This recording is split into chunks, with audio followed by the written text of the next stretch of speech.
हाँ, मेरे प्यारे साथियों, आप सभी को नमस्कार।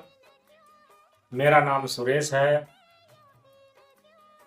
भाइयों, एक चीज ध्यान में रखना, जो इंसान की जिंदगी है, ये इंसान की जिंदगी इतना सरल भी नहीं है और इतना कठिन भी नहीं है। पर ये समझ के चलो कि हर इंसान के जीवन में संघर्ष होता है, यानी कि स्ट्रगल होता है। हम अगर नजर डालें, चलो हम कोई ऐसा एक लीडर पकड़ते हैं कि जिसके जिंदगी में संघर्ष ना रहा। कोई भी एक लीडर पकड़ लो और आप लोग खुद से सोचो। चलो हम राम जी को पकड़ते हैं। क्या राम जी के पास संघर्ष नहीं था? उनके पास दुख नहीं था, तकलीफ नहीं था? जब राम जी के पास संघर्ष था, दुख था, तकलीफ था, आगे हम कृष्ण जी को पकड़ते हैं। उनको भी दुख था, संघर्ष था, तकलीफ था। तो फिर हम और आप हैं कौन? हम और आप अपने दुख और तकलीफ को क्यों रोते हैं? भगवान श्री राम, भगवान श्री कृष्ण, ये तो भगवान कहे जाते हैं। इनसे तो महान हम लीडर हैं नहीं। और इन्होंने बहुत अच्छी अच्छी बातें भी सिखाई, बातें लोगों को समझाई।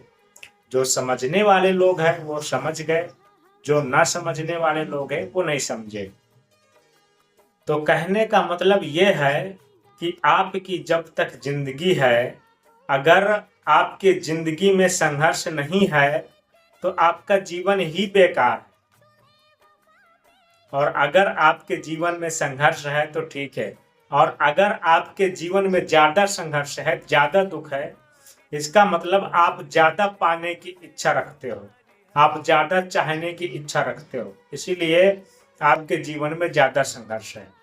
अगर संघर्ष से बचना है तो इसके लिए है एक ही मार्ग है संघर्ष से बचने का, वो है त्याग। जैसे भगवान बुद्ध ने त्याग किया था, शायद आप लोगों को पता नहीं होगा, उनके भी जीवन में संघर्ष था, लेकिन उन्होंने त्याग किया था। त्याग का मतलब अपना सब कुछ किसी उत्तम के प्रति समर्पण कर देना। जैसे भगवान बुद्ध ने अपना पूरा परिवार छोड़ के, सब कुछ रात पाट छोड़ के तपस्या करने चले गए। फिर उनको तपस्या से पता चला कि जीवन क्या है। जब वो कई साल तपस्या करके अपने घर लौटे, तब उन्होंने बताया जो पहले बुद्ध गया था वो बुद्ध नहीं है, अब जो लौट के आया वो अलग बुद्ध है।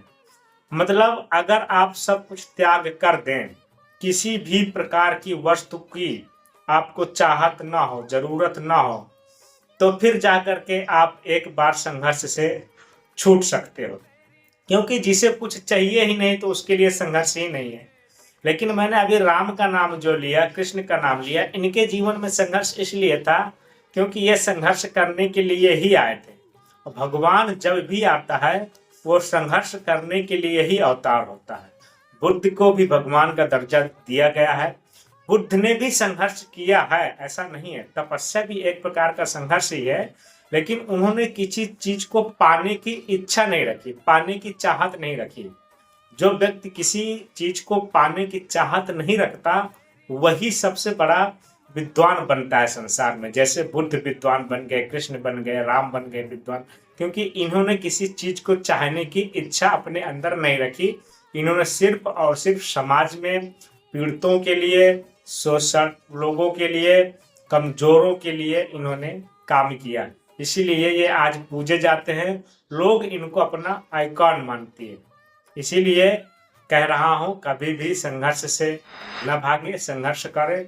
और जहां तक हो सके, अगर अपने से हो सके कि हम किसी के लिए कुछ कर सकते हैं तो करना चाहिए, उसमें कोई बुराई नहीं है। मतलब गरीब के लिए, कमजोर के लिए करना चाहिए, वो अच्छी बात होती है, अच्छा विषय होता है। किसी गरीब को, कमजोर को करने के लिए अपने पास है तो करना चाहिए, इसमें नहीं है कोई शक। ठीक है। और मेरे प्यारे साथियों, आप सभी को नमस्कार।